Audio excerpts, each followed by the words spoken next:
Siphinde sikubingelele kwikhaya TV2. Wena-ke uqalayo ukungena kuleli khasi, siyacela ukucofa ibhathini usubscribe khona uzohlezi uyithola iy'ndaba njengoba zinjalo. Kunevidiyo esabalele ey'nkundleni zokuxhumana ekhuluma ngomlando ngokufa kosopolitiki e-KZN nangomlando kaNhlanhla General Mkhwanazi emaphoyiseni. Kodwa-ke ngizokudlalela le video uzizwele nawe ukuthi ithini le video, awuyilaleleke nayo ividiyo ilandela.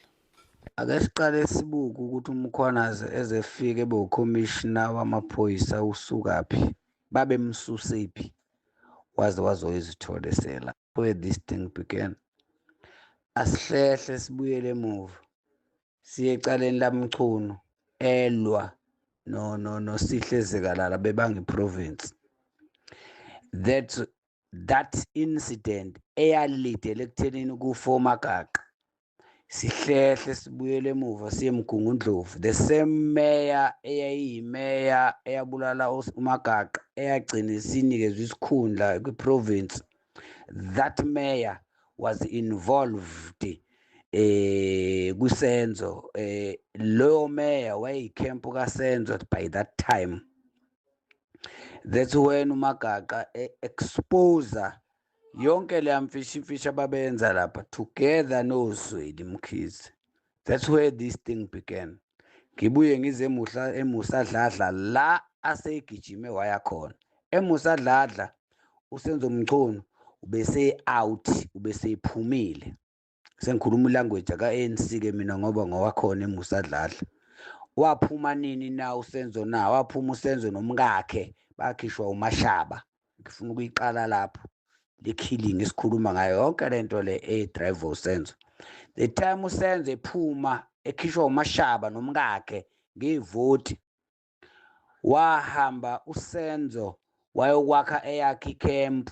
Nanti icala labo ligijimisana kubangwa amavoti ukuthi ukhona uRobho omunye up until uSenzo iphume kwiJacob Zuma camp eyongena kwiRamaphosa's camp okwakuyithabo Mbhekisi camp by that time.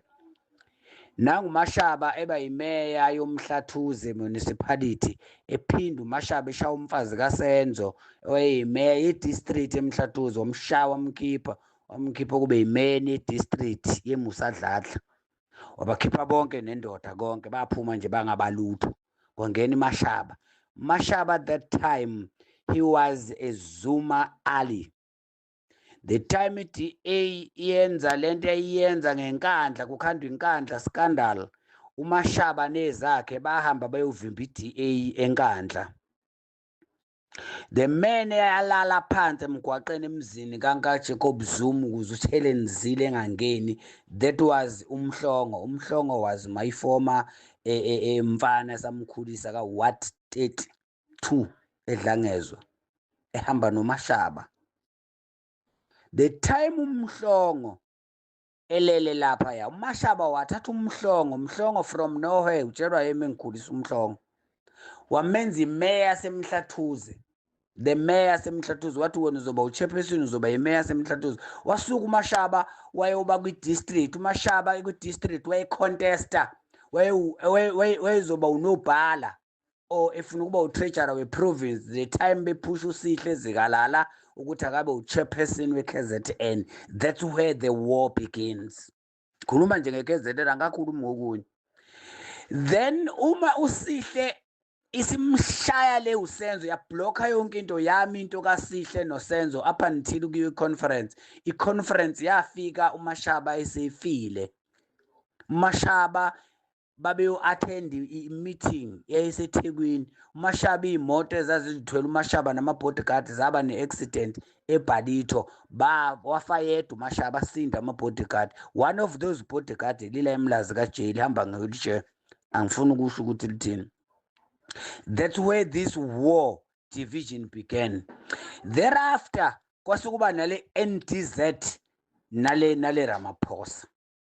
Mind you Sihle waye kwi-NDZ, mind you Sihle uMchunu wayengekho kwi-NDZ. The time uJacob Zuma exosha uMchunu emehlisa ezopremier, ngifuna ukuyilanda le ukuze niyizwe kahle. Wasuka uMchunu kube nopremier after kube nokhetho ukhetho langamvuna umchunu lwayovuna uSihle wathi umchunu uyofaka icala ngoba kurojiwe zama lwami ukhetho lase-KZN up until kwafika usuku lokuthi kuyiwe kwi-conference bahamba baya kwi-conference la i-conference was sold mind you Mashaba wayengasekho wayesefile Mashaba akayibonanga lo conference ngoba he was the one right now right today ngabe upremier eKZN waphuma kanjalo Mashaba bambulala faka i-question mark between uSihle nomchunu nomkakhe who plot to kill uMashaba owayibukeka eyindlove enamandla wayendlove enamandla wayephethe iZululand yonke akekho kwasala leli iphici eluSihle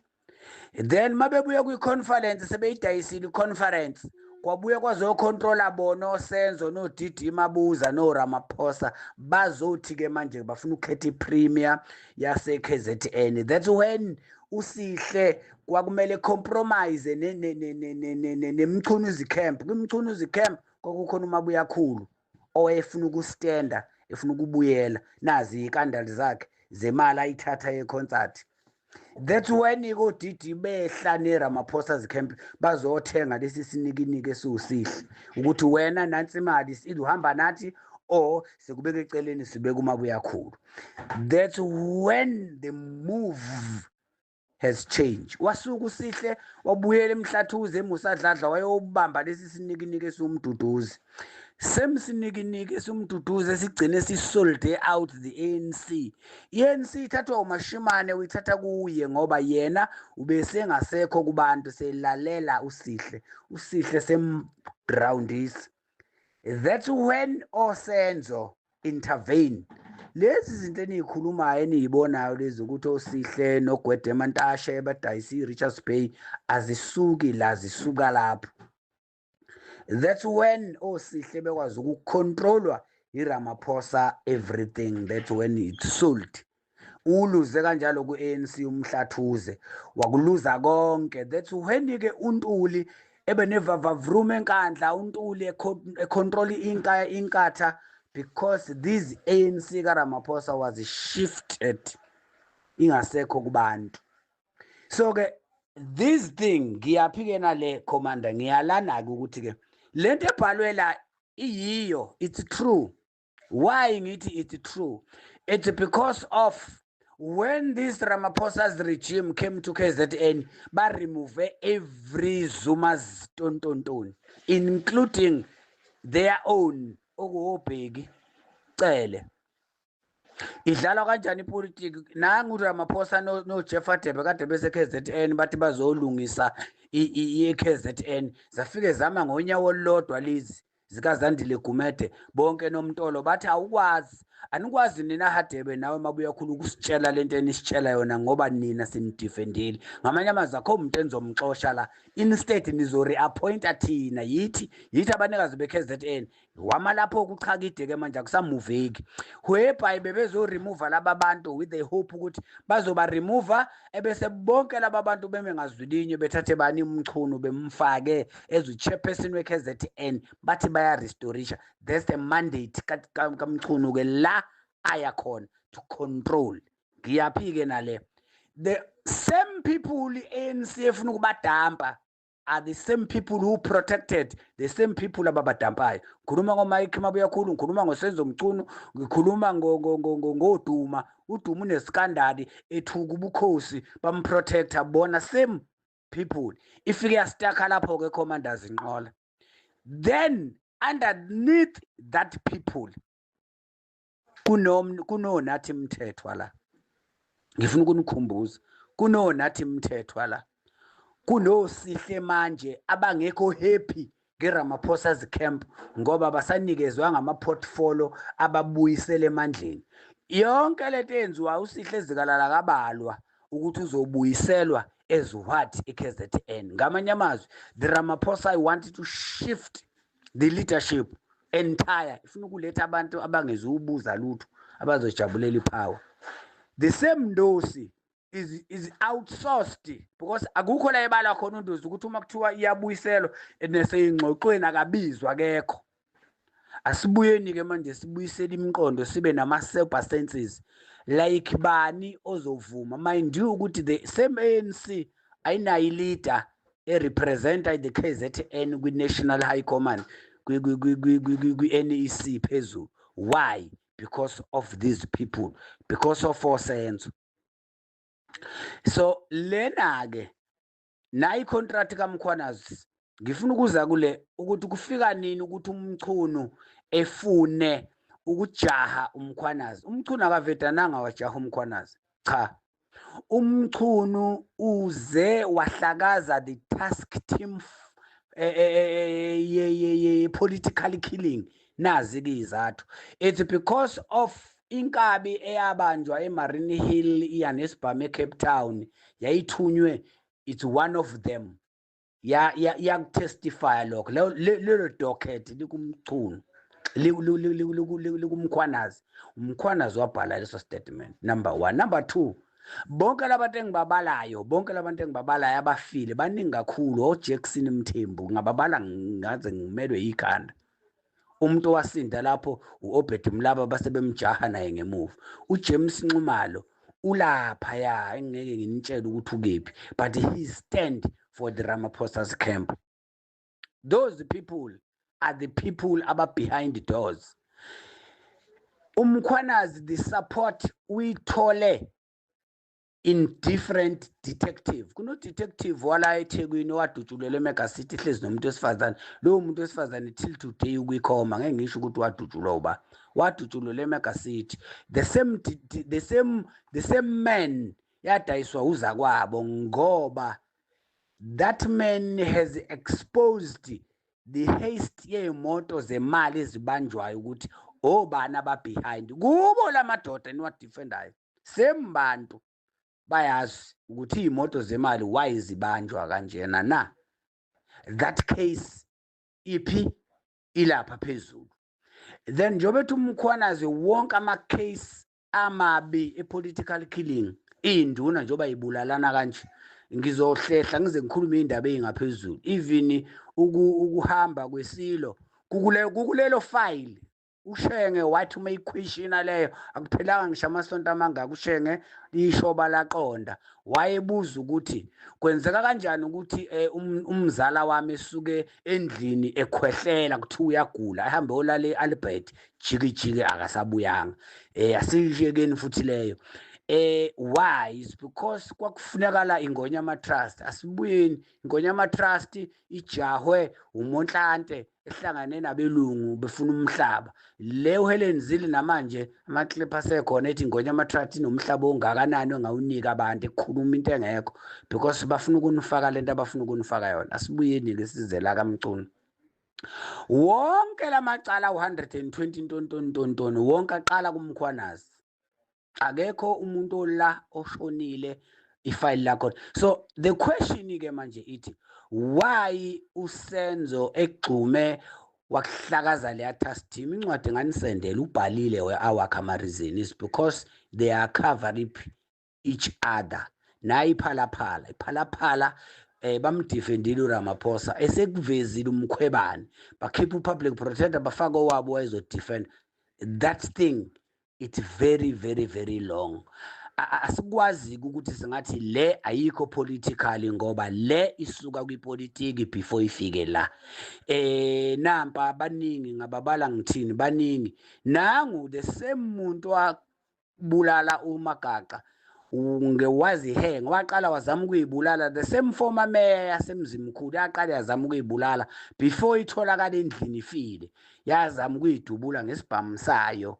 Kwavela lokho emaphepheni after testify after this task team kaMkhwanazi ibuyile yazothi isibhamu esabulala uMagaqa isibhamu esibulale same person wabulawa eGauteng isibhamu esabulala same person wabulawa eMpumalanga isibhamu esabulala same person wabulala eLimpopo. It is the same gun ibekade yobulala somebody eCape Town kushinkabi.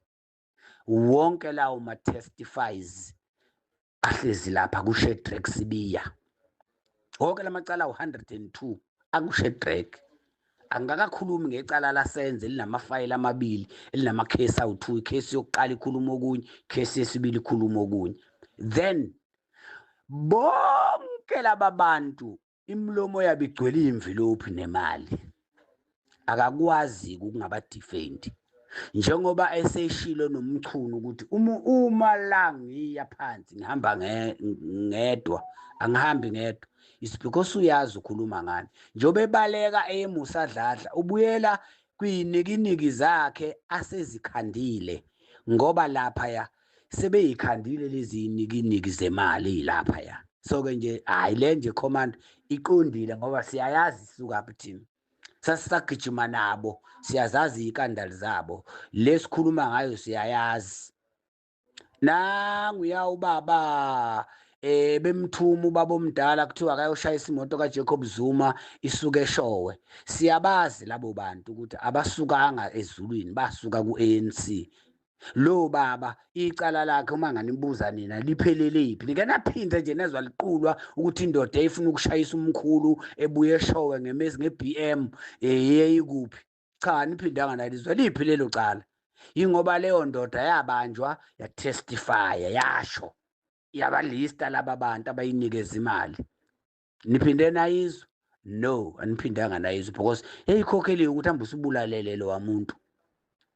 Kuningwe comrade. It's just that nje la kumkhonto kunabantu abaningi abakade bengayilandeli ipolitics. Some of these things abazazi isukaphi. Siyazazi ke thina lezi zinto isukaphi. Lo senzo nje lwabamsukeli thina sisuka naye kude. Sisuka naye kude kabi, sazi yonke imikhuba yakhe. Yasemusadladla. Lapha ya kwimusadladla yithe bakhona. Siyayazi lemgilingwane. Abamsukeli lo. Law is a smallest poison. Undosi uhlala eRichards Bay kwisection ebizwa ngokuthiwa kuse5, umuzi wakho lapha undosi. Umchunu uhlala umchunu nomabuyakhulu bawomakhelwane bahlukaniswe ijalide elilodwa empangeni. Ngakuthatha ngiyokubeka khona. Sekutshela ke ngalabantu engikhuluma ngabo. Yigebengu lezi, inkunzi malanga, ama serial killer if you can call it. Ababasukeli.